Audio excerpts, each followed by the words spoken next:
அருட்பெருஞ்சோதி அருட்பெருஞ்சோதி தனிப்பெரும் கருணை அருட்பெருஞ்சோதி. எல்லா உயிர்களும் இன்புற்று வாழ்க, வள்ளல் மலரடி வாழ்க வாழ்க, கொல்லா விரதம் குவளை எல்லாம் ஓங்குக, நல்லோர் நினைத்த நலம் பெறுக, நன்றி நினைத்த எல்லோரும் வாழ்க இசைந்து. உலக மக்களே, அறிவார்ந்த அன்பர்களே, ஆண்மநேய ஒருமைப்பாடுடைய அன்பர்களே, வல்லப்பெருமான் அவர்கள் ஏன் இந்த பூலோகத்திற்கு ஒரு தாயின் வழியாக அருட்பெருஞ்சோதி ஆண்டவர் தன் மகனை அனுப்பினார், அதாவது வருவிக்க உற்றார் என்பதையும், வல்லப்பெருமான் அவர்கள் இந்த பூலோகத்திற்கு வருவதற்கான காரணங்கள் என்ன என்பதையும், எப்படிப்பட்ட நிலைகளில் நமது பிள்ளை பெருமான் அவர்கள் இருந்தார் என்பதையும் திருவருட்பாவின் பாடலின் மூலமாக நாம் பார்த்து கொண்டிருக்கிறோம். திருவருட்பா மொத்தம் 6 திருமுறைகளை கொண்டது. 6 திருமுறைகளிலும் வல்லப்பெருமானுடைய நிலை எப்படி இருந்தது என்பதை தான் நாம் விளக்கமாக பார்த்து கொண்டிருக்கிறோம். அருட்பெருஞ்சோதி ஆண்டவர் இந்த பிரபஞ்சம் தோன்றிய காலத்திலிருந்தே 4 யுகங்களையும் படைத்து, கிரேத யுகம், திரேத யுகம், துவார யுகம், கலியுகம், 4 யுகங்களிலுமே படைத்து, 4 யுகங்களுக்கும் ஆயுள் காலத்தை படைத்து, கிரேத யுகத்திற்கு 17,28,000 வருடங்கள், திரேத யுகத்திற்கு 12,96,000 வருடங்கள், துவாபர யுகத்திற்கு 8,64,000 வருடங்கள், கலியுகத்திற்கு 5,000 வருடங்கள் என்ற நிலைகளை உருவாக்கி, அதற்கு ஏற்றபடி பதத்தலைவர்களை உருவாக்கி, பதத்தலைவர்கள் என்பது பிரம்மன், திருமால், ருத்திரன், மகேஸ்வரன், சதாசிவம் போன்ற பதத்தலைவர்களை உருவாக்கி, அவர்களுக்கு தத்துவங்களை கொடுத்து, 5 தொழில்களையும் கொடுத்து, படைத்தல், காத்தல், அழித்தல், மறைத்தல், அருளல் போன்ற இந்த பிரம்மன் முதல் சதாசிவம் வரை எல்லாருக்கும் கொடுத்து, அவர்களுக்கு ஆயுள் காலமும் கொடுத்து இந்த பிரபஞ்சத்தை இயக்க வைத்தார் அருட்பெருஞ்சோதி ஆண்டவர். பிரபஞ்சம் இயங்கிக் கொண்டிருந்தது.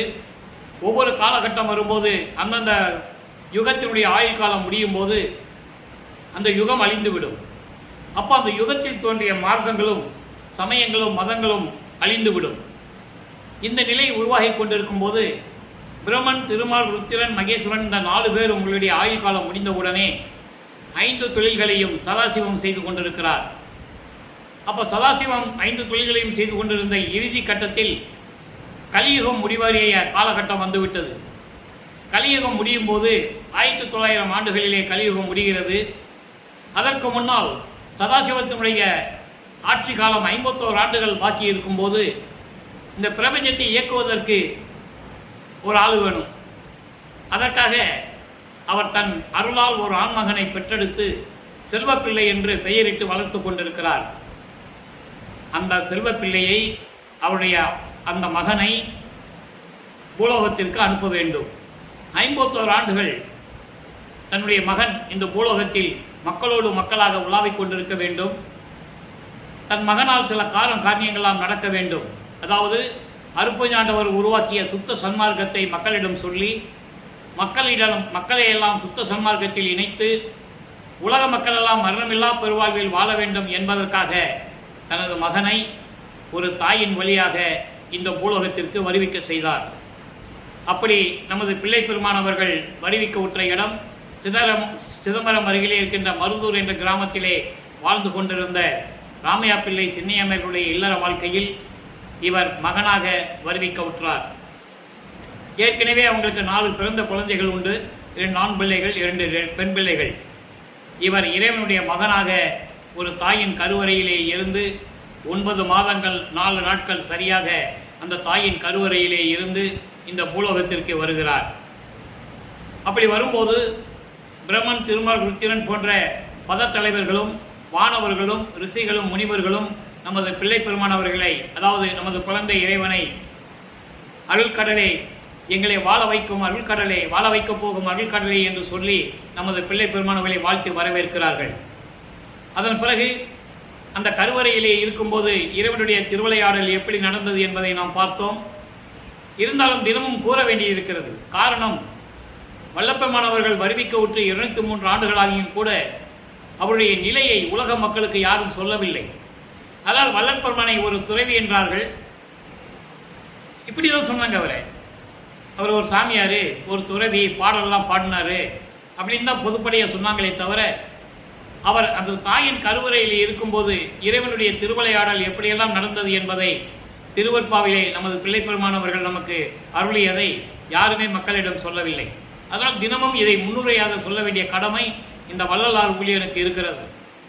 அப்போ அந்த தாயின் கருவறையிலேயே பிண்ட வடிவத்திலே, பௌதிக வடிவம் என்று சொல்லுவார் பிள்ளை பெருமானவர்கள், பிண்ட வடிவத்திலே இருக்கும்போது அவர் எப்படி நிலையில் இருந்தார், அதாவது அப்பா கிட்ட சொல்றாரு, இந்த கருவறை என்ன இருட்டா இருக்குது அப்படின்னு சொல்லும்போது அவருடைய தந்தை அருட்பெருஞ்சாண்டவர் தன் மகனுக்கு ஒளி காட்டுகிறார், வெளிச்சத்தை காட்டுறார்.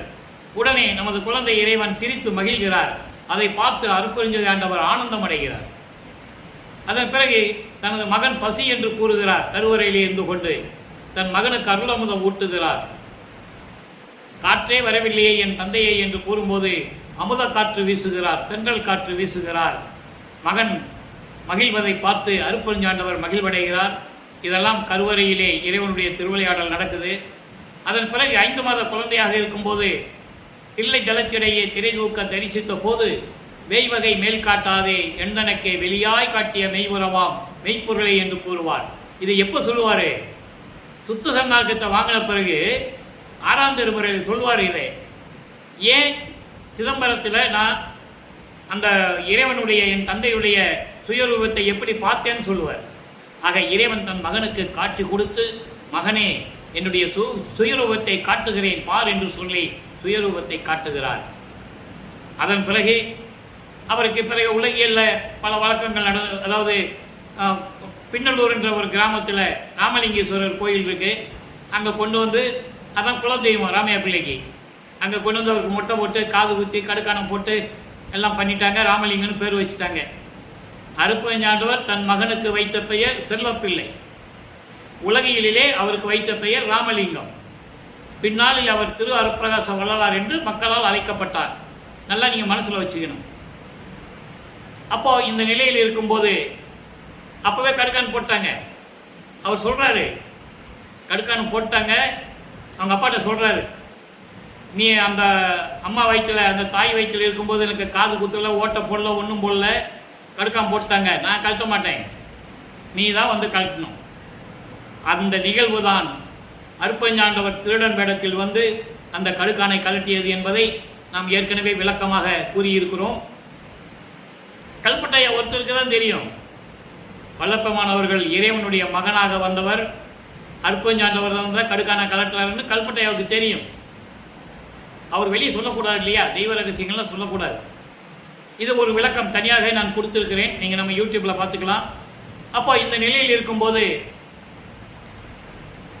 சில காலம் கழித்து ராமையா பிள்ளை அவர்கள் காலமாகிறார்கள், இறந்து விடுகிறார்கள். சின்னையம்மையார் அவர்கள் 5 குழந்தைகளையும் அழைத்து கொண்டு, ஏற்கனவே பிறந்த குழந்தைகள், உலகிலே பிறந்த குழந்தைகள் 4 பேர், இறைவனுடைய மகனாக வருவிக்க விட்ட நமது குழந்தை இறைவன் பிள்ளை பெருமான் அவர்கள் இந்த 5 பேரையும் எடுத்துக்கொண்டு பொன்னேரி அருகில் இருக்கின்ற சின்ன காவனம் என்ற கிராமத்துக்கு செல்கிறார்கள். அங்கே சில காரணங்களால் அவர் இருக்க முடியவில்லை, அவங்க இருக்க முடியல. சென்னையில் குடியேறுகிறார்கள். அவர்கள் குடியேறிய பகுதி ஏழுகணர் பகுதி என்ற இடத்தில் இருக்கின்ற வீராசாமி தெருவிலே குடியேறுகிறார்கள். முன்னால் அதை மின்ட்டுன்னு சொல்லுவாங்க, இப்போ அந்த இடத்துக்கு பேர் வள்ளலார் நகர். ஆக இதுதான் முன்னுரை. இப்போ வல்லப்பெருமானுடைய திருவிளையாடல் எப்போ தொடங்குது? 1/1/1823 தொடங்குது. 30/1/1874 இரவு 12 மணிக்கு தான் திருவிளையாடல் முடியுது. அப்போ 51 ஆண்டுகள் திருவிளையாடல் நடக்குது. அப்போ அருட்பெருஞ்சாண்டவர் இந்த 51 ஆண்டுகளை 8 ஆண்டுகளாக பிரிக்கிறார். 6 48. மீதம் இருக்கிற அந்த 3 வருஷம்தான் மேட்டுக்குளத்திலிருந்து சித்தி வளாகம் திருவிளையாடல். இப்போ முதல் 8ல் நமது பிள்ளை பெருமான் எப்படி இருந்தார் சொல்லணும்ல. வருவிக்க விட்டு 8 ஆண்டுகள் வரைக்கும் நமது பிள்ளை பெருமான் அவர்கள் எப்படி இருந்தார். அப்போ இவர் வளர்ந்து கொண்டிருக்கிறார். நமது குழந்தை இறைவன் பள்ளியில் கொண்டு போய் சேர்க்கணும். கொண்டு போய் சேர்க்கிறாங்க.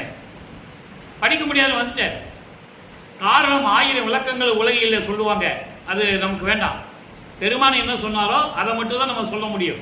பாடலில் பெருமான் நான் ஏன் படிக்கலை, அந்த பள்ளிக்கூடத்தில் ஏன் படிக்கலைன்னு பின்னால் சொல்கிறாரு. திருப்பள்ளி எழுச்சியில் சொல்லுவார், முன்னை பள்ளி பயிற்றாது என்னை கல்வி பயிற்றுவித்து முழுதும் உணர்வித்து உடற்பொழுதெல்லாம் தவிர்த்து என்னை பள்ளி எழுப்பிய அருட்பெருஞ்சோதி என் அப்பனே பள்ளி எழுந்தருள்வாய் என்று கூறுவார். ஏன் எங்கள் அப்பா முன்னால் என்னை படிக்க விடலை அப்படின்ற காரணத்தை அங்கே சொல்கிறார். நல்லா புரிஞ்சுக்கிட்டீங்க நண்பர்களே. நான் ஏற்கனவே கூறியது போல இங்கே இறைவனுடைய திருவிளையாடல்களையும் வல்லற்பெருமானுடைய நிலைகளையும் அந்த விளக்கங்களையும் கூறுவது திருவருட்பாவின் பாடல்களின் மூலமாக இருக்கின்ற உண்மை சத்தியமான விளக்கங்கள் என்பதை நீங்கள் புரிந்து கொள்ள வேண்டும். அப்போது இந்த நிலையில் இருக்கும்போது பள்ளிக்கூடத்தில் படிக்க முடியாது வந்துட்டார். ஏன் படிக்க முடியாது வந்தார் அவருக்கே தெரியாது. ஏன்னா மனம் ஒப்பலை, அவருக்கு மனம் விரும்பவில்லை படிக்கிறதுக்கு. ஏன்னா அங்கே இறைவனுடைய திருவிளையாடல் நடக்குது. நல்லா புரிஞ்சுக்கணும். நீங்கள் மகன் இந்த உலகத்திலே இந்த உலக படிப்பை, இந்த சண்டை படிப்பை, பிரயோஜனம் இல்லாத படிப்பை நமது மகன் கற்றுக்கொள்ளக்கூடாது.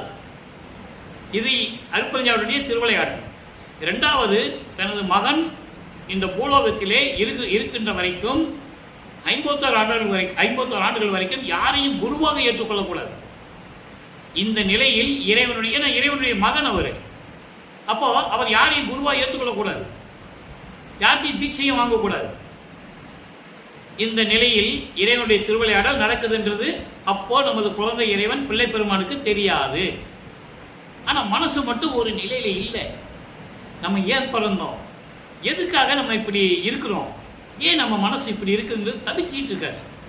வீட்டில் ஒரே பிரச்சனை. பள்ளிக்கூடத்து போகலாம் என்ன இருக்கும், அந்த வீட்டில் எவ்வளோ பிரச்சனை இருக்கும். துன்பங்களையும் துயரங்களையும் ஏளன பேச்சுகளையும் இழிவான சொற்களையும் கேட்டு நொந்து போயிருக்கிறாரு 8 ஆண்டுகள் வரைக்கும். அதன் பிறகு இவர் ஒரு தனிமையான வீட்டில் இருக்க முடியல. அப்போ ஒரு இடம் வேணும். அப்போ என்ன பண்ணுறாரு, தனிமையான ஒரு இடம் வேணுமேன்னு சொல்லிட்டு நீங்கள் அந்த வீராசாமி தெருவிலேருந்து நேராக போனீங்கன்னா பூக்கடை வரும். பூக்கடையிலேருந்து அப்படியே ரைட்டில் திரும்பினீங்க, வலது பக்கம் போனீங்கன்னா பாய்க்கடை வரும். அங்கே தான் கந்தக்கோட்டைன்னு ஒரு, அதாவது முருகன் கோயில் ஒன்று இருக்குது. அங்கே போய் உட்காந்துக்கிறது. எல்லாருமே தூங்குறதுக்கு எந்திரிக்கிறதுக்கு முன்னால் இவர் போயிடுறது, வீட்டை விட்டு போயிடுறது. இரவு எல்லாம் தூங்கின பிறகு தான் இவர் வர்றது. அப்போ இடையில குழந்தை காணுன்னு தேடுவாங்கல்ல, அது உலக இயற்கை தானே. வீட்டில் ஒரு குழந்தைய காணும், 8 வயசு குழந்தைய காணும்னா தேடுவாங்கல்ல. இதுதான் தினமும் நடந்துக்கிட்டு இருக்கு. ஆக பிள்ளை பெருமானவர்களுக்கு 8 வருஷம் முடிஞ்சு போச்சு. ஒரு 8 முடிஞ்சு போச்சு. அடுத்து 2வது 8 தொடங்குது. 9வது ஆண்டு தொடக்கத்தில் அருட்பெருஞ்சோதி ஆண்டவர் தன் மகன் முன் எழுந்தருளி, மகன் முன் தோன்றி, மகனே கவலைப்படாத மகனே, நீ என்னுடைய மகன். உன்னை இந்த பூலோகத்திற்கு நான் தான் ஒரு தாயின் வழியாக வருவிக்க செய்தேன். காரணம், உன்னால் சில காரியங்கள் எல்லாம் இந்த பூலோகத்தில் நடக்க வேண்டியது இருக்கிறது. அதை இப்போது கூற முடியாது. முன்பருவம் பின்பருவம் காட்டி உனக்கு அருள் செய்வேன் என்று கூறி, மகனை ஞானத்தை பெற்றுக்கொள் மகனே என்று சொல்லி ஞானத்தை கொடுத்து விட்டு மறைந்து விடுகிறார். ஞானம் மட்டும்தான் கிடைக்குது. நல்லா கவனிக்கணும், மெஞ்ஞானம் கிடைக்கல, ஞானம் மட்டும்தான் கிடைக்குது. அப்போ ஞானத்தை பெற்றவுடனே இவர் பாடல்கள் பாடுகின்ற ஆற்றலை பெற்றுக் கொள்ளுகிறார்.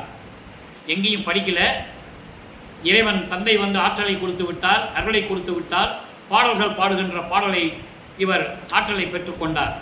இப்போ என்ன நடக்குதுன்னா, இவர் அருட்பெருஞ்சாண்டவர் வந்தது, மகன்கிட்ட பேசுனது, அந்த 5 மாத குழந்தையில சிதம்பரத்தில் காட்சி கொடுத்தது, இதெல்லாம் மறந்துட்டார் என்பது மறைப்பு நிலை. அவங்க அப்பா அருட்பெருஞ்சாண்டவர் இந்த மைண்டில் இருக்கிறதா, அவர் மைண்டில் இருக்கிறத தூக்கிட்டார், மறைச்சிட்டார். அதனால் இப்போ சைவ சமயத்தின் தலைவன் சிவபெருமானை இறைவனாக ஏற்றுக்கொண்டார். ஏன்னா அவங்க அப்பா அருட்பெருஞ்சாண்டவர் தன் மகனை சமயத்தில் இருக்க வைக்க வேண்டும்.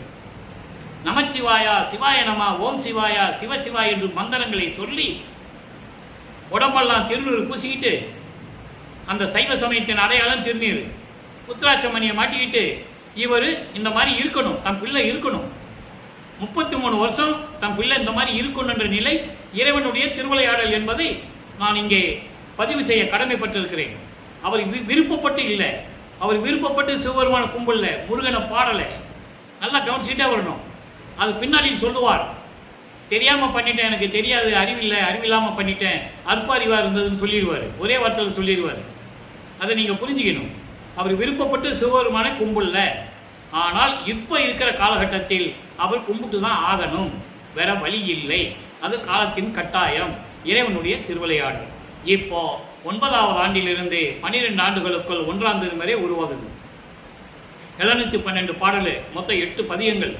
நம்ம ஏற்கனவே வடிவுடை மாணிக்க மாலையும் திருவருள் முறையிடும் அருட்பெருஞ்சாண்டவருடைய திருவிளையாடல் என்ற பதிவில் நம்ம பார்த்துட்டோம். இப்போ மீறி இருக்கிற பாடலுக்கு விளக்கம் சொல்லணும்.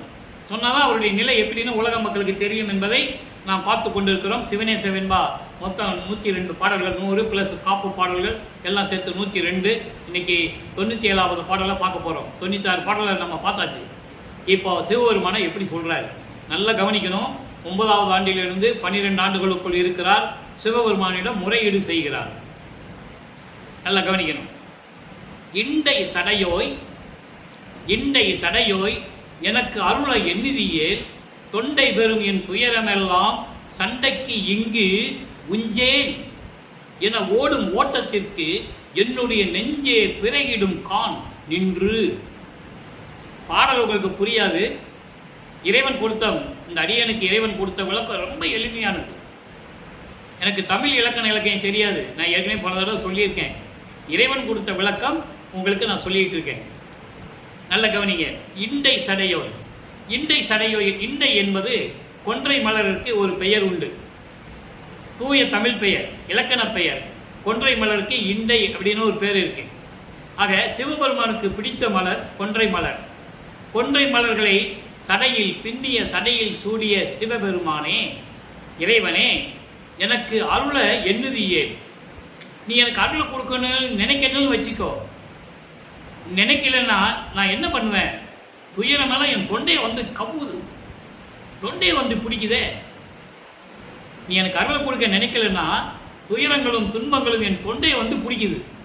இப்போ என்ன பண்ண சொல்கிறேன்? என்ன உலகத்துக்கு இப்போ கொண்டு வந்துட்ட. நீ வந்து இந்த நிலையில் இருந்தால் நான் எப்படி வாழ்கிறது, எப்படி இருக்கிறது எனக்கு ஒன்றுமே புரியல. ஆக இப்படியெல்லாம் என் தொண்டையை கவுற நிலைக்கு வந்திருக்கே. இப்படி துன்பங்களும் துயரங்களும் என்னை சூழ்ந்து கொண்டிருக்கும் போது தப்பித்தேன் பிழைத்தேன் என்று சொல்லி என்னுடைய மனம் இருக்கிறதே, அது என்னை விட்டு ஓட பார்க்குது. ஏய், உன்னோட நான் சண்டை போட தயாராக இல்லை அப்படின்னு என் மனம் வந்து அந்த துன்பத்துக்கிட்ட வந்து சொல்லுது. இப்படி இந்த நிலையில் நான் இருந்து கொண்டிருக்கிறேன். விரைவில் வந்து எனக்கு அருள வேண்டும். சிவபெருமானே, கொன்றை மலர் சடையில் சூடிய சிவபெருமானே, நீ எனக்கு அருளை கொடுக்கலன்னா இந்த துன்பங்களும் துயரங்களும் என் தொண்டையை வந்து பிடிக்குது. அப்போ இந்த என் மனம் இருக்குல்ல, என்னுடைய உள்ளம், இந்த மனம் என்ன பண்ணுது? அது கூட சண்டை போட தயாராக இல்லை. நான் கூட சண்டை போட முடியாதுன்னு சொல்லி ஓட்டம் பிடித்து ஓட பார்க்குது. அப்படி என்ன நிலை, என்னுடைய நிலை என்னவாகும்? இதெல்லாம் உனக்கு தெரியும். தெரிந்திருந்தும் நீ மௌனமாக இருக்கிறாய். எனக்கு விரைவில் வந்து அருள வேண்டும் என்று சொல்லி நமது குழந்தை இறைவன் பிள்ளைப்பெருமானவர்கள் இந்த பாடலை சிவபெருமானை பற்றி பாடுகிறார். இது 12 ஆண்டுகள் வரைக்கும் தான் இது நடக்கும். 1ஆம் திருமுறை. அப்போ 13வது ஆண்டு பிறக்குது. அப்போ இவர் என்ன பண்ணுறாரு? என்னடா இது, 8 வருஷம் வரைக்கும் நமக்கு ஒன்றும் கிடைக்கல, இப்பயும் சிவபெருமானை பற்றி பாடிக்கிட்டு இருக்கோம், ஒன்றும் நடக்கலை, இவர் என்ன பண்ணுறதுன்னு சொல்லும்போது அருப்பஞ்சாண்டவர் மறுபடியும் திருவிளையாடல் செய்கிறார். 2வது எட்டில், அதாவது 9வது ஆண்டிலிருந்து 16 ஆண்டுகளுக்குள் என்ன திருவிளையாடல் நடந்தது சொல்லணும்ல. அப்போ திருவிளையாடல் நடக்குது. அவர் என்ன பண்ணுறாரு? அருப்பஞ்சாண்டவர் மனசை தூண்டி விடுறார். இவர் மனம் கேட்க மாட்டேதுன்னு சொல்கிறாரு 1ஆம் திருமுறையில். நல்லா கவனிக்கணும். ரொம்ப மனம் வருந்தி கண்ணீர் விட்டு அழுகிறாரு. இந்த நிலையில் நான் இருக்கிறேனே, மனம் வந்து அது கூட சண்டை போட தயாராக இல்லை, என்னை விட்டு ஓட பார்க்குது, நான் என்ன பண்ணுவேன்னு சொல்லும்போது அருப்பஞ்சாண்டவர் 2வது எட்டில் இவர் மனசை தூண்டி விடுகிறார். அந்த மனதை தூண்டுறாரு, என் மகனை திருவொற்றியூருக்கு கூப்பிட்டு போகணும். உடனே இவர் மனம் சொல்ல உடனே இவர் மனம் சரி திருவொற்றியூருக்கு போகலாம் அப்படின்னு நினச்சி 13வது ஆண்டில் நமது குழந்தை இறைவன் கால் வலிக்க அங்கிருந்து, அதாவது ஏழுகணர் பகுதியிலிருந்து திருவொற்றியூருக்கு தியாகராஜ பெருமானை வழிபட்டு வணங்கி விண்ணப்பம் வைப்பதற்காக, வேண்டுகோள் வைப்பதற்காக அங்கே செல்கிறார். 2ஆம் திருமுறை உருவாகுது. 113 பதியங்கள், 1207 பாடல்கள். இதுவரையும் 39 பதியங்களை நம்ம பார்த்துட்டோம். எந்த விதமான பாடி பார்ப்பார், எந்த பிரயோஜனம் இல்லை. அதுக்கப்புறம் திருமலை வாயிலுக்கு போவார். நடந்து தான் போகணும். அவர் இப்போ எங்கே போனாலும் நடந்து தான் போகணும். ஏன்னா இறைவனுடைய திருவிளையாடல் நடக்குது. தன் மகனை ஆட்டி வதைக்கிறார். அதை நீங்கள் புரிஞ்சுக்கணும். பக்குவப்படுத்துறாரு. அருள் பக்குவம், அனுபவம் வேணும் மகனுக்கு. அப்போ அங்கே போகிறாங்க. திருமலை வயலுக்கு போய் அங்கே இருக்கிறவன மாசிலாமணி நீ பாடுவார், ஒரு பிரயோஜனம் இல்லை. அப்புறம் திருவிழிவை தயத்துக்கு வருவார், அங்கேயும் பாடுவார், ஒரு பிரயோஜனம் இல்லை. மனம் நொந்து வருத்தப்பட்டு சொல்லுவார், பெற்ற மகனை தெருவில் விட்டு விட்டானே என்று சொல்லி உன்னை இந்த உலகம் பழிக்குமே, இழிவாக பேசுமே, அதுக்கு தான் நான் பயப்படுறேன், அதுக்கு தான் பயப்படுறேன். நீ சீக்கிரம் வந்து எனக்கு அருளை கொடுப்பா, ஏன்பா இந்த மாதிரி பண்ணிகிட்டு இருக்க, இனிமேல் உன்னை தேடி நான் திருமலை வாயிலுக்கும் திருவள்ளி தைலுக்கும் என்னால் வர முடியாதுப்பா, இனிமேல் நான் திருவொற்றியூரை தவிர நான் எங்கேயும் போக மாட்டேன்னு சொல்லிட்டு வந்துடுறேன். இப்போது நம்ம பிள்ளை பெருமான் அவர்கள் 16 ஆண்டுகளுக்குள் இருக்கிறார். நல்லா கவனிக்கணும். அப்போ வந்து ராமலிங்கம் தான் எல்லாம் கூப்பிடுவாங்க. அப்போ வள்ளலார்னா யாருக்கும் தெரியாது. நல்லா கவனிச்சிக்கணும். ராமலிங்கம் தான் கூப்பிடுவாங்க. நான் வந்து இறைவன் வச்ச பெயர்னால பிள்ளை பெருமான் என்று சொல்கிறேன், வேறு ஒன்றும் இல்லை. அதை நீங்கள் நம்ம நல்ல மனசில் கவனிச்சு வைக்கணும். வள்ளற்பெருமான் வந்து 33 ஆண்டுகளுக்கு பிறகு தான் வள்ளற்பெருமான். திரு அற்பரகாச வள்ளலார் வந்து 33 ஆண்டுகளுக்கு பிறகு தான். இப்போ அவர் பேர் ராமலிங்கம் தான். பப்ளிக்கில் எல்லாம் மக்கள் எல்லாம் கூப்பிடுவாங்க, வீட்டில் கூப்பிடுவாங்க, தெரிஞ்சவங்களாம் ராமலிங்கம் தான் கூப்பிடுவாங்க. இப்போ நமது பிள்ளை பெருமான் அவர்கள் திருவொற்றியூரிலே 40வது பதிகம் அடிமை திறத்து அலசல். அதாவது இறைவனுடைய நிலையை, அவருடைய அருள் வல்லமையை பற்றி சொல்லி தனக்கு அருள வேண்டும் என்று கூறுவது 4வது பாடல். நல்லா கவனிக்கணும். சைவ சமயத்தில் இருக்கும்போது சிவபெருமானை எப்படி சொல்றாரு, இதே 40வது பதியத்துக்கு 6ஆம் திருமுறைக்கு வரும்போது அங்க 40வது பதியத்தில் என்ன சொல்றாரு நல்லா கவனிச்சுட்டே வரணும். ஒப்பார் இல்லா ஒற்றியப்பா உன்னை மறந்தேன், மாதவர்த்தம் வெப்பார் குழியில் கண்மூடி விழுந்தேன். நல்லா கவனிக்கணும். இப்போ வல்லப்பமானவர்கள் 16 ஆண்டுகளில் இருக்கிறார். உலகையில் ஒரு 16 வயசு வந்துச்சுன்னா ஆணாக இருந்தாலும் சரி, பெண்ணாக இருந்தாலும் சரி, எல்லா உணர்ச்சிகளும் அவங்களுக்கு உண்டு. உலகையில பற்றி தெரியும், காம உணர்ச்சிகள் இருக்கும், இது இயற்கை. 16 ஆண்டுகள் வந்துச்சுன்னா ஒரு குழந்தைக்கும், ஒரு ஆணாலும் சரி பெண் குழந்தையாலும் சரி, அந்த உணர்வுகள் இருக்கும். அதே மாதிரி அவருக்கு இருந்ததை சொல்றாரு, வேற ஒன்றும் இல்லை. நல்லா கவனிக்கணும். எழுந்தும் விரைகின்றேன் இப்பார் நடையில் கழித்தவரை ஈர்த்து கொண்டு போய் செக்கிலிடும் விற்பார். செக்கிலிடு விற்பார் நமனார். நமனார்னா யாருன்னா எம. நமனார் என்பதை நான் நினையாது அறிவை விடுத்தேனே. இப்படி சொல்றாரு சிவபெருமானே, திருவொற்றியூரில் இருக்கின்ற ஒற்றியப்பா தியாகராஜ பெருமானே, ஒப்பாரில்லா இறைவனே, யாரிடமும் ஒப்பிட முடியாத இறைவனே. அப்போ சிவபெருமானை பற்றி சொல்லி தான் ஆகணும். சரியை, கிரியை, யோகம், முன்னாங்க 12 நிலைகள். இது சமயங்களை சார்ந்தது, மதங்களை சார்ந்தது, மார்க்கங்களை சார்ந்தது. இதை தாண்டி வந்தால் தான் சுத்த சன்மார்க்கம். நல்லா புரிஞ்சுக்கணும். அது நம்ம பின்னால் இன்னைக்கு பார்க்க போகிறோம். ஆக இந்த 12 நிலைகள் இருந்தவர்கள் தான் உலகத்தில் அந்த 4 யுகங்களில் இருந்தவர்களும் சரி, கலியுகத்தில் இருந்தவர்களும் சரி, இப்பவும் இருக்கின்றவர்களும் சரி. சரியை என்பது அந்தந்த சமயத்துக்கு ஏற்ற தலைவன் இருக்கான். சைவ சமயத்தின் தலைவன் சிவபெருமான், வைஷ்ணவ சமயத்தின் தலைவன் திருமால், கௌபாரத்தின் தலைவன் முருகன், காணாபத்தின் தலைவன் விநாயகன், சக்தம் அதாவது அம்மை, சௌரம் வந்து சூரியன். இப்படி ஒவ்வொரு சமயங்களுக்கும் தலைவன் உண்டு, மதங்களுக்கும் தலைவர்கள் உண்டு. ஜீசஸ், இஸ்லாமிய பெருமக்களுக்கு நபிகள், இந்துக்களுக்கு பல தலைவர்கள், சமணத்துக்கு தலைவன் உண்டு, புத்த மதத்திற்கு புத்தர் தலைவன் உண்டு. இப்படி தலைவர்கள் உண்டு. மார்க்கங்களுக்கு தலைவர்கள் உண்டு. கிரேயுகத்தில் தோன்றிய மார்க்கத்திற்கு தலைவன், அதாவது அங்கே மகேஸ்வரன். திரேயுகத்திற்கு தோன்றிய தலைவன், அதனுடைய தலைவன் யார்? அந்த மார்க்கத்துக்கு, திராவிட மார்க்கத்துக்கு 12,96,000 வருடங்கள் அது. அங்கே வந்து ருத்திரன், அவன் தலைவன். தோபாயுகத்துக்கு தலைவன் திருமாலை, நவநீத மார்க்கம். இங்கே கலியுகத்துக்கு பிரம்மா, பஸ்ம மார்க்கம். இப்படி ஒவ்வொரு மார்க்கங்களுக்கும் தலைவன் உண்டு. ஆக இந்த தலைவர்களே சைவ சமயத்தின் தலைவனாகிய சிவபெருமானை சொல்றாரு, வேற ஒன்றும் இல்லை. அப்படி சொல்லும்போது சொல்றாரு, அப்படி ஒற்றியப்பா உன்னை நான் மறந்துட்டேன், காம வலையில் போய் சிக்கிக்கிட்டேன், பெண்களுடைய காம வலையில் போய் சிக்கிக்கிட்டேன், தட்டு தடுமாறிக்கிட்டு இருக்கேன், நானும் எழுந்து வரணும்னு தான் நினைக்கிறேன். எப்படி காம வலையில சிக்கிக்கிட்டேன், சிக்கலை.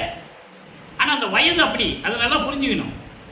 அதனால தான் சொல்றாரு, காம வலையில் சிக்கிக்கிட்டேன், ஆனால் கீழே விழுந்துடுறேன், தட்டு தடுமாறி எந்திரிக்க பார்க்குறேன், எந்திரிக்க முடியல. நான் என்ன நினைச்சேன்னா, இந்த உலகில் இப்பார் என்பது இந்த பூலோகத்தில், இந்த மண்ணுலகில், இந்த உலக நடையிலே, அதாவது இது தவறுன்னு தெரிஞ்சு கூட சந்தோஷமா இருக்கிறாங்கல்ல, அவங்களையெல்லாம் யமன் கூட்டு போய் நரகத்தில் வச்சு செக்கில் வச்சு ஆட்டுவார், செக்கிலுக்க சொல்லுவார். இதை நான் மறந்துட்டேன், அறிவை இழந்து விட்டேனே. நல்லா கவனிக்கணும். 16 வயதில் காமம் வருவது இயற்கை. காமம் என்பது ஒரு கெட்ட வார்த்தை கிடையாது, நல்லா புரிஞ்சுக்கணும். நான் ஏற்கனவே இது விளக்கம் கொடுத்துருக்கேன், காமத்துக்கு பெரிய விளக்கமே கொடுத்துருக்கேன். காமம் என்பது இல்லற வாழ்க்கையில் வர்ற காமம் அது சுகமானது. கணவன் மனைவி கூடுகிற காமம் சுகமான காமம். காமமே பெரு விருப்பம் என்று ஒரு நிலையில் இருக்கிறது. வெறி வந்து விட்டால் அதனுடைய நிலைகள் துன்பங்களையும் துயரங்களையும் தரக்கூடியது. அது வேற காமம். அந்த காமத்தை தான் வள்ளற்பெருமான் சொல்றது. அப்போ அந்த நிலையில் இருக்கும்போது காம வலையில் சிக்கி தடுமாறி நின்று கொண்டிருக்கிறேன். இப்படியெல்லாம் காம வலையில் சிக்கி துன்பங்களையும் துயரங்களையும் அனுபவித்துக் கொண்டிருக்கின்றவர்கள், தீய செயல்களை செய்து கொண்டிருக்கிறவர்களை எல்லாம் யமன் அழைத்து சென்று கொண்டு அங்கே நரகத்திலே செக்கிலிட்டு ஆட்டுவார் என்பதை நான் மறந்து விட்டேன். அது எனக்கு அறிவுக்கு எட்டலை. இருந்தாலும் நீ விரைவில் எனக்கு அருள வேண்டும், இந்த நிலையில் இருந்து என்னை காப்பாற்ற வேண்டும் என்று சிவபெருமானிடம் கூறுகிறார். ஆக அன்பர்களே, 1824ஆம் ஆண்டிலிருந்து 1840 ஆண்டுகள் வரை நல்லா கவனிக்கணும். 1/1/1823 திருவிளையாடல் தொடங்குது. ஒரு வருஷத்தை விட்டுருங்க. ஏன்னா தாயின் கருவறையில் இருந்தது 9 மாதம் 4 நாட்கள். அந்த தாயின் கருவறையில் அந்த தாயை எப்படி சொல்லுவார் தெரியுமா? ரொம்ப அருமையாக சொல்லுவார். உபசாரத்தால் பெற்ற தாய். அவரை ராமையா பிள்ளை என்ன சொல்லுவார் தெரியுமா? உபசாரத்தால் பெற்ற தந்தை. ஏன்னா அவங்க கடமை என்ன, நம்ம 10 மாதம் வயிற்றில் வச்சு கொடுக்க வேண்டியது அந்த நம்மளுடைய கடமை. அந்த அம்மா புண்ணியவரி, பாக்கியம் செய்தவர்கள் என்று சொல்லுவார். நல்லா புரிஞ்சுக்கணும். அப்போது அது ஒரு வருஷம் அதில் போயிடுச்சு. 1824ஆம் ஆண்டிலிருந்து 16 ஆண்டுகள் வரைக்கும் அவருடைய நிலை என்ன என்பதை இப்போ நம்ம தெளிவாக பார்த்துட்டு வரோம். ஒவ்வொரு திருமுறைக்கும் ஒரு நிகழ்வு. 3ஆம் திருமுறை 3ஆம் எட்டு அருமையாக இருக்கும். நிறைய பாடல்கள் விளக்கம் இருக்குது, நம்ம சொல்ல வேண்டியது இருக்குது. நாரையை தூது அனுப்புறது, கிளிகளை தூது அனுப்புறது, யார்கிட்ட? சிவபெருமானுக்கிட்ட. அது வராமல் திரும்பி போயிடும். அப்புறம் ஒரு காலகட்டத்தில் சிவபெருமானை இவரை பார்த்து திருவள்ளியாக ஓடுறது, இதெல்லாம் நம்ம நிறைய பார்த்துக்கோம். அதாவது அப்படி இருக்கும்போது 16 ஆண்டுகள் வரைக்கும் பிள்ளை பெருமான் எப்படி இருந்தாலும் பார்த்துட்டோம். இப்போ 6ஆம் திருமுறைக்கு வரும்போது, அதாவது 5வது எட்டில் சுத்த சன்மார்க்கத்தை பெற்ற பிறகு இறைவன் யார், சிவபெருமான் ஏன் நம்ம தவறாக சொல்லிட்டோம், தப்பாக சொல்லிட்டோன்றத விளக்கங்கள் எல்லாம் இப்போ தரப்போகிறாரு. நல்லா கவனிங்க. அவர் ஏற்கனவே நான் சொல்லியிருக்கேன், அவர் விரும்பி இருந்தது இல்லை, விரும்பி சிவபெருமானை பற்றி போற்றி பாடியதில்லை. இயற்கையாகவே இறைவனுடைய திருவிளையாடலால் நடந்து விட்டது. இப்போ 6ஆம் திருமுறையில் 40வது பதிகம் கண்கொள்ளா காட்சி.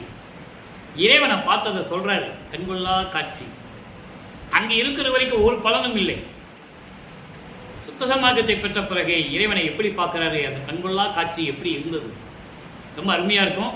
முதல்ல இறைவன் எப்படிப்பட்ட இறைவன்? அங்கே என்ன சொன்னார்? சிவபெருமான சடையில் கொன்றை மலர் சூடியவன் சொன்னார், திருவொற்றியில் இருக்கணும்னு சொன்னார், எல்லாம் சொன்னார்ல. இங்கே இறைவன் எங்கே இருக்கிறான்னு சொல்கிறார். அருப்பஞ்சாண்டவர் எங்கே இருக்காரோ, எப்படிப்பட்டவர்? சோற்றானை, சோற்றில் உறும் சுகத்தினானை. சோறுன்னா சாப்பாடுன்னு நினச்சிடக்கூடாது. நீங்கள் நல்லா கவனிக்கணும். சோறுன்னா சாப்பாடுன்னு நினச்சிடக்கூடாது. முதல்ல பாடலை படிக்கிறேன், விளக்கம் தரேன். துலக்கமில்லா பாரானை, நீரானானை, காற்றானை, வெளியானை, கனலானானை, கருணை நெடும் கடலானை, கலங்கர் காணா தோற்றானை. யார் பார்க்க முடியலன்னு சொல்ற, நல்லா கவனிக்கணும். நான் காண தோற்றினானை சொல்லறியேன், சொல்லிய புண் சொல்லையெல்லாம் ஏற்றானை. இந்த வரி அண்டர்லைன், முக்கியமான வரி, அண்டர்லைன். ஏன்னா 16 வயசு, அதாவது 33 ஆண்டுகள் வரைக்கும் சென்னையில் இருந்ததை எப்படி தன் தந்தை மன்னித்து ஏற்றுக்கொண்டார் என்பதுக்கு தான் இந்த விளக்கம். சொல்லிய புண் சொல்லையெல்லாம் ஏற்றானை, அதான் அண்டர்லைன் சொன்னேன். என் உள்ளத்தில் எய்தினானை எம்மானை கண்டு அளித்திருக்கின்றேனே. இது பாடல். அன்பர்களே, இதை ஏன் கதையாக சொல்லாமல் பாடல்களை சொல்லி மக்களுக்கு விளக்கம் சொல்கிறோம்னா, வல்லற்பெருமானுடைய உண்மை நிலைகளை தெரிய வேண்டும். சும்மா போகிற போக்கில் கதை மாதிரி சொல்லிட்டு போயிட முடியாது. இது கதை அல்ல, கற்பனை அல்ல. ஒரு இறைவனுடைய மகன் இந்த பூலோகத்திற்கு ஒரு தாயின் வழியாக வருவிக்க உற்று அவருடைய நிலைகளை பற்றி கூறுவதுதான் திருவருட்பா. பிரபஞ்சத்தின் உண்மைகளை பற்றி கூறுவது. சோற்றானை, இதுக்கு 2 விளக்கம் தர முடியும். அன்பர்களை இப்பவும் சொல்கிறேன், இது நீங்கள் எந்த தமிழ் அகராதியில் பார்த்தாலும் இந்த விளக்கம் இருக்காது. இறைவன் இந்த வள்ளலார் ஊழியனுக்கு என் தந்தை வல்லற்பெருமானவர்கள் கூறிய விளக்கத்தை கூறுகிறேன். சோற்றானை 2 விளக்கம். அதாவது சுத்த சன்மார்க்கத்தை பெற்ற பிறகு அவங்களுக்கு ஜீவகாரிய ஒழுக்கம் என்னன்னு தெரிஞ்சிடும். உயிர் இரக்கம், உயிர் நேயம் எல்லாம் தெரிஞ்சிடும். அப்போ ஜீவகாரிய ஒழுக்கமே கடவுள் வழிபாடு. ஜீவகாரிய ஒழுக்கம் கடவுள் வழிபாடே மோட்ச வீட்டின் திறவுகோல். அப்போ மோட்சம்னு ஒன்று இருக்கு. அப்போ அந்த மாதிரி வீடு பேறு உடைய இறைவனை, மோட்ச வீடு பேறு உடைய இறைவனை, அந்த வீடு எங்க இருக்கு? சுத்த சிவஞான வெளியில் இருக்கிறது. அப்போ சுத்த சிவஞான வெளியில் இருக்கின்ற இறைவனை. இப்படி 2 விளக்கங்கள் இருக்கு. நீங்க எது வேணாலும் எடுத்துக்கலாம், 2ம் நல்லதுதான். மோட்ச வீடு பேறு உடைய இறைவனை, சுத்த சிவஞான வெளியில் இருக்கின்ற இறைவனை. அருட்பெருஞ்சாண்டவர் பற்றி சொல்றாரு. எங்க இருக்கிறார் அந்த இறைவன் சொல்றாரு. அங்க திருவொற்றியில் இருக்கிற சிவபெருமான் சொல்லுவார்ல, இங்கே இறைவன் எங்க இருக்கிறார்? அப்படிப்பட்ட இறைவன் சோற்றில் உறும் சுகத்தினானே, சோற்றில் உறும் அப்படிப்பட்ட சுத்த சிவஞான வெளியில் இருக்கின்ற பேரின்பமாக இருக்கின்ற இறைவனை சச்சிதானந்த அனுபவம் சொல்லுவார். அப்படி பேரின்பமான அனுபவத்தோடு இருக்கின்ற இறைவனை துலக்கமில்லா பாரானை, துலக்கம் இல்லா என்பது அழிவில்லாத நிலையான, பாரானை என்பது இது அதாவது 5 பூதங்களை சொல்லுகிறார். பார் என்பது நிலம், மண்ணு. பாரானை நிலம், நீரானை நீர், காற்று, வெளியானை என்பது ஆகாயம், கனலானை என்பது நெருப்பு. ஆக 5 பூதங்களையும் ஆட்கொண்டு இருக்கின்ற இறைவனை, 5 பூதங்களையும் ஆட்சி செய்து கொண்டிருக்கின்ற இறைவனை, சுத்த சிவஞான வெளியில் இருக்கின்ற இறைவனை, அந்த சுத்த சிவஞான வெளியில் பேரின்பமாக இருந்து கொண்டிருக்கின்ற இறைவனை, 5 பூதங்களையும் நிலையாக இருக்கக்கூடிய 5 பூதங்களையும் ஆட்சி செய்து கொண்டிருக்கின்ற இறைவனை, கருணையின் பெரும் கடலை அருட்பெருஞ்சாண்டவர் சொல்றார். அவங்க அப்பாவை சொல்றார். அப்படிப்பட்ட இறைவன் கலங்கர் காணா தோற்றானை.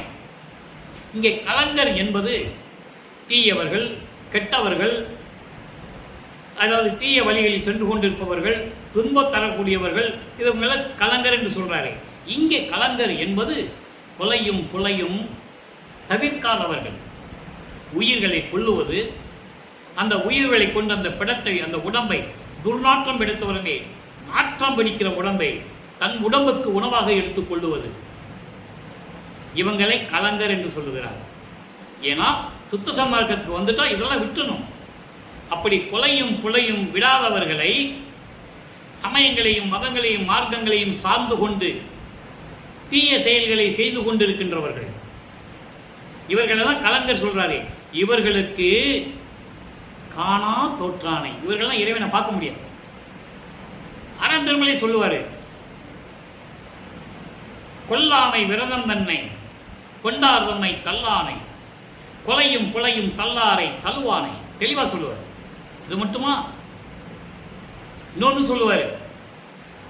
அதாவது கொல்லா விரதம் தன்னை கொல்லாரை காணில் ஒரு புல் என எண்ணி புறம்புலிகன்னு சொல்லுவார்.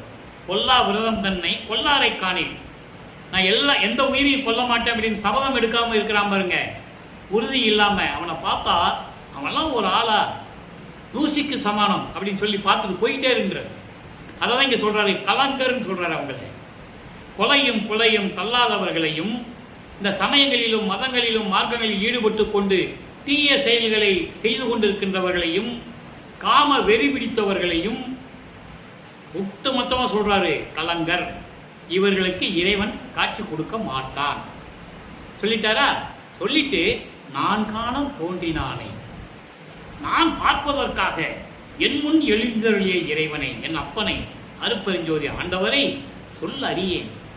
எப்படி சொல்லுவது எனக்கு தெரியவில்லை, எப்படி சொல்லுவதென்றே எனக்கு தெரியவில்லை. சொல்லிய புன் சொல்லையெல்லாம் ஏற்றானை. நான் ஏற்கனவே இந்த வரியை அண்டர்லைன் சொன்னேன்.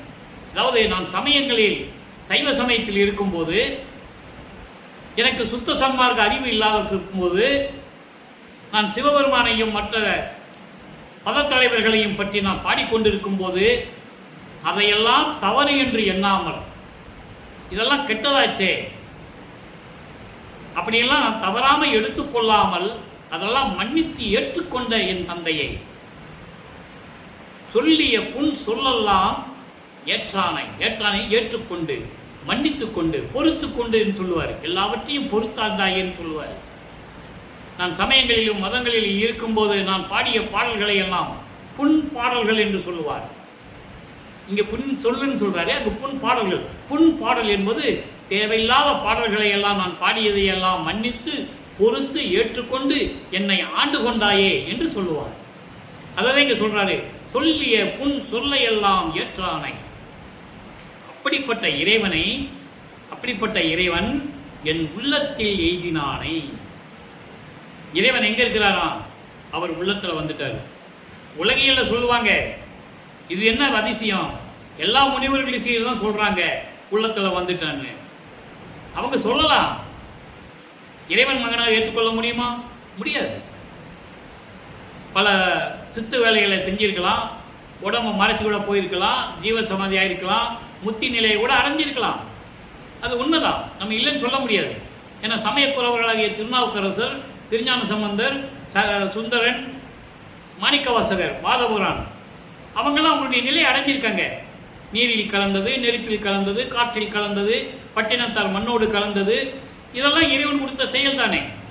ஆனால் அவங்களால் 5 தொழில்கள் செய்ய முடியாது, பிரபஞ்சத்தை இயக்க முடியாது என்பதை நமது வல்லற்பமானவர்கள் தெளிவாக கூறியிருக்கிறார்கள். அவர்கள் இருந்தார்கள், போற்றத்தக்கவர்கள், சைவ சமயத்தை பரப்பியவர்கள், இறைவனுடைய பெற்று அவர்களுடைய நிலையை அவர்களுக்கு ஏற்றபடி அடைந்து விட்டார்கள் என்றுதான் கூறுவார். ஆனால் பிள்ளை பெருமானவர்கள் வல்லப்பமான அப்படி அல்ல.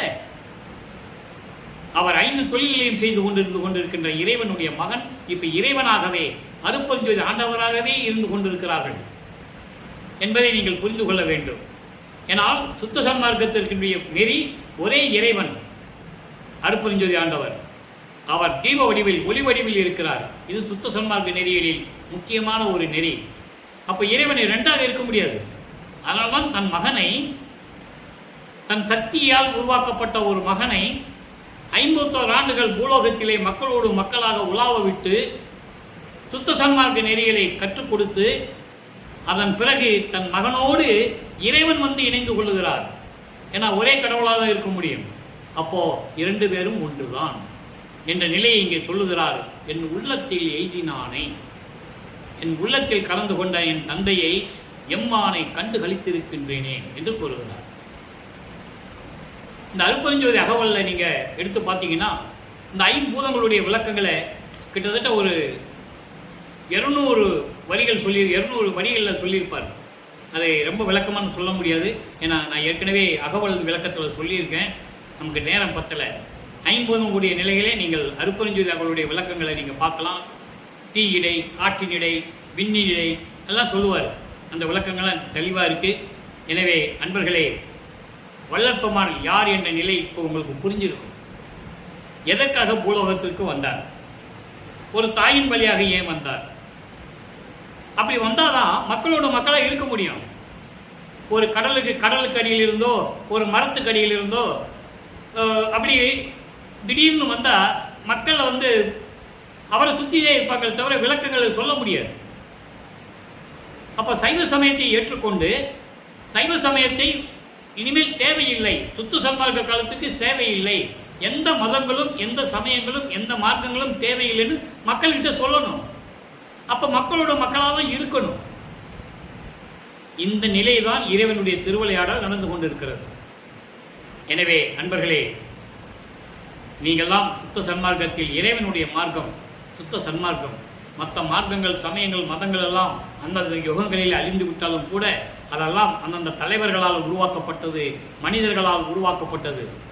எனவே இறைவன் உருவாக்கிய சுத்த சன்மார்க்கத்தில் இணைந்து அருட்பெருஞ்சோதி அருட்பெருஞ்சோதி தனிப்பெருங்கனை அருட்பெருஞ் என்ற மகாமந்திரத்தை சொல்லி தீப வடிவில் ஒளி வடிவில் இருக்கின்ற இறைவனை வணங்கி கொலையும் புலையும் தவிர்த்து அருட்பெருஞ்சோதி அருட்பெருஞ்சோதி தனிப்பெருங்கனை அருட்பெருஞ்சோதி என்ற மகாமந்திரத்தை சொல்லி இறைவனுடைய அருளையும் செல்வங்களையெல்லாம் பெற்றுக்கொண்டு நீங்கள் இந்த வையகத்தில் நீங்கள் வாழ்வாங்க வாழ வேண்டும், மரணமில்லா பெருவாழ்வில் வாழ வேண்டும், நோயற்ற வாழ்வில் நீங்கள் வாழ வேண்டும் என்று இறைவனுடைய தயவையும் கருணையும் பெற்ற வள்ளலார் ஊழியன் என்ற முறையில் உங்களை வாழ்த்து வணங்கி விடைபெறுகிறேன். நன்றி, வணக்கம். அருட்பெருஞ்சோதி அருட்பெருஞ்சோதி தனிப்பெருங்கருணை அருட்பெருஞ்சோதி. தினமும் இறைவனுடைய நிலைகளையும் வள்ளற்பெருமானுடைய அருள் நிலையும் அவர் ஏன் இந்த பூலோகத்திற்கு வருவிக்கப்பட்ட அந்த நிலைகளையும் தினமும் நீங்கள் பார்த்து கண்டு கழித்து இறைவனுடைய அருளை பெற்றுக்கொள்ளுங்கள்.